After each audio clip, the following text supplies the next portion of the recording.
Es el 29 de diciembre de 1978. Tras 6 días de excavaciones, la policía encuentra 27 cuerpos en el antesótano de John Wayne Gacy. Hasta hace poco, sospechoso de múltiples desapariciones de jovencitos de entre 14 y 21 años. Este brutal asesino en serie, oriundo de Chicago, Illinois, fue juzgado 2 años después y condenado a múltiples cadenas perpetuas y sentencias de muerte. Mucho se ha hablado de este brutal asesino, pero sin duda lo más llamativo de su caso reside en su alter ego, Pogo el payaso o Patches. John era miembro de múltiples organizaciones religiosas, tenido como un hombre ejemplar y galardonado en múltiples ocasiones por su servicio a la comunidad.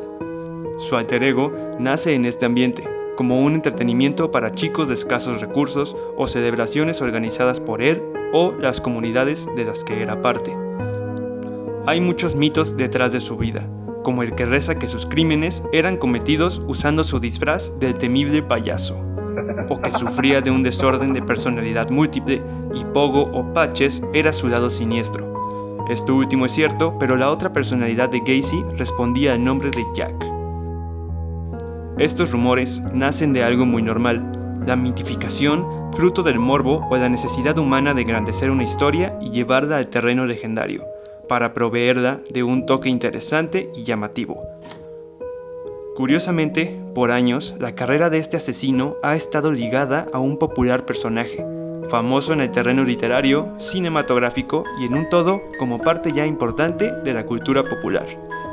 Pennywise, avatar predilecto de la entidad conocida solo como eso, es presentada como una idea inspirada en el alter ego de Gacy, Pogo, tomando como musa al mítico asesino serial. Stephen King imaginó una de sus novelas más espectaculares y ambiciosas.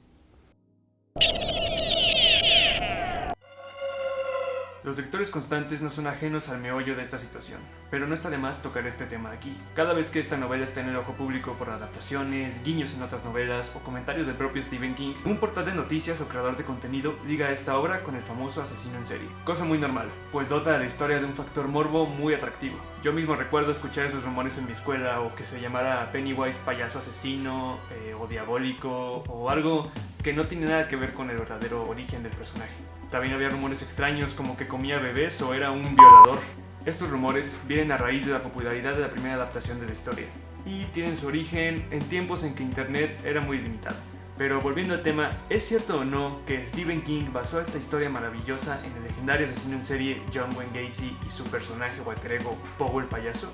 La respuesta es no. Pero esto no es del todo malo. Si bien elimina ese factor morbo extra, esto no era necesario en primer lugar para la historia. La novela It es un hito, no solo en la carrera de Stephen King, lo es en la historia de la literatura universal. Esta no necesita de una leyenda para destacar o ser un material de lectura digno de ser tomado en cuenta. Si nos remontamos a los orígenes de la novela, su concepción y verdadera inspiración, tendremos algo que no tiene nada que envidiarle a publicaciones sensacionalistas con un asesino en la portada. Estos orígenes se remontan a inicios de la década de los 80. Stephen King era ya un referente de terror. Sus obras daban la vuelta al mundo y se mantenía invicto en la lista de los más vendidos año a año.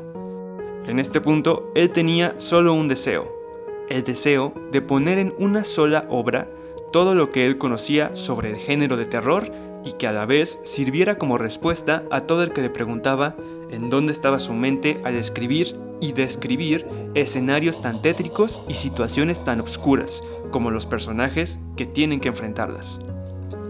Steven, caminando una tarde en Boulder, Colorado, cruzó un puente de madera y le hizo recordar un antiguo cuento de su infancia. La narración se conoce como las 3 cabras Gruff y narra cómo 3 de estos animales buscan cruzar un puente para pastar del otro lado. El cuento narra la presencia de un troll debajo de este puente, aguardando a cualquiera que se le ocurra cruzar por él. 9 meses más tarde, este acontecimiento sería parte importante en la idea completa para una novela, una donde se cuente ese inevitable cruce de la infancia a la adultez, y la evolución y regreso de esos miedos que nos acompañaron de niños. Este contaría con personajes jóvenes cruzando ese puente, enfrentándose ya de adultos al troll que aguarda debajo y que ha vuelto para arrastrarles con él. El troll sería una especie de proyector psíquico, y este daría la oportunidad a Steven de echar mano de todos los monstruos que le atemorizaron y fascinaron de niño. Frankenstein, Drácula, el hombre lobo, la momia, los zombies e incluso una ligera inspiración en aquel temible monstruo japonés, Rodan. Detrás de todos ellos se encontraría uno de los temores más comunes por entonces y aún el día de hoy, una suerte de araña gigante que recuerda a ciertas películas de los años 50. Este tomaría la forma predilecta de algo que asusta a chicos y grandes por igual, un payaso. Steven tomó buena parte de su infancia en Stratford, Connecticut, como inspiración para esta novela. Están los Barrens, sus amigos e incluso él mismo. Él se refleja en todos los perdedores. Cada uno tiene algo que Steven tuvo o tiene ahora en su personalidad o incluso en su apariencia física. Y más importante, Steven reflejó en la novela su transición a la madurez y el poder de la imaginación en su vida y obra. Permitimos a nuestros niños que estén locos hasta que tienen unos 8 años y entonces empezamos a decirles, ¿por qué no maduráis? ¡Madurad! Y lo hacen. Maduran. Se convierten en doctores, en ingenieros. ¿Qué pasa con su imaginación? Se encoge a medida que su cuerpo crece. Su capacidad para imaginar toda la gama, todo el mundo de maravillas comienza a encogerse. ¿Comprendes lo que quiero decir? Pagas un precio por madurar y es un alto precio. ¿Y a los adultos puedes enseñarles a usar su imaginación de nuevo? Yo creo que sí. Que una de las razones por las cuales acuden a mis libros es porque lo que intento decirles es: escuchad, utilizad vuestra imaginación de nuevo. Bangor, Maine, residencia del autor, fue otra parte importante para la novela. Su estructura y locaciones sirvieron a King para imaginar la ciudad ficticia de Derry, misma que había hecho su aparición mucho antes, en su novela El fugitivo. Bangor y sus leyendas sirvieron a Steven para nutrir esta novela y fueron incluidas en el corte final del libro. Por ejemplo, está el incendio del Black Spot, el incidente con la banda de pistoleros o las muertes que aparecen en el libro. Es el caso de la muerte narrada en la Torre de Agua. Pero sin duda, la referencia que más llama la atención reside en el inicio de esta novela, siendo la muerte de Adrian Meadow un calco de una entrevista policíaca a la que Steven tuvo acceso, fruto de un crimen de odio real. Se podría hablar horas y horas de todas las cosas geniales que esta novela tiene en su interior. La ahora más icónica historia del autor consta de muchísimos detalles así, curiosidades y matices. Por esa razón me sumo y añado mi granito de arena a desmentir esa conexión con John Wayne Gacy, que deja a esta novela solo como un accesorio para la historia del brutal asesino.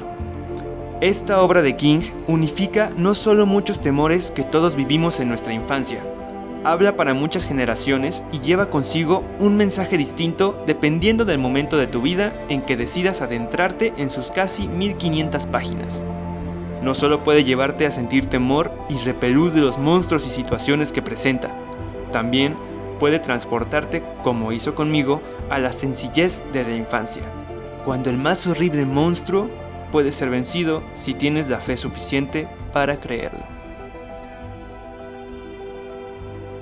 Te agradezco mucho por quedarte hasta el final. Puedes ir y unirte a todas mis redes. Estoy en Facebook, Instagram, TikTok y puedes escucharme en Spotify. Si quieres ayudar a mejorar el canal y el contenido, puedes darte una vuelta por mi Patreon. Están los links de todas las cosas que te acabo de decir en la descripción de este video. Gracias. Fin.